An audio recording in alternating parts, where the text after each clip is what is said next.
I'm going to put on a tow hitch for the Model X.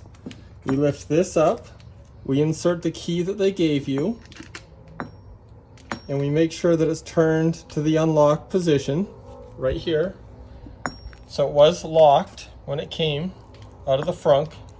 Now it's unlocked. We pull up. This has to come up, and it's a little bit hard to turn, but once it's pulled and turned, it's ready to insert this part up. Just be careful not to get grease on you. So now come underneath the car. Can you see it underneath the car? And we're just gonna push it up. We want these little triangles to go into this slot. We're gonna push a little hard like that, and it snaps into place. Now I'm gonna turn this key into locked position.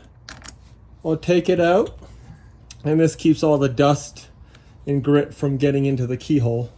And now we're ready to go. I hope that helps.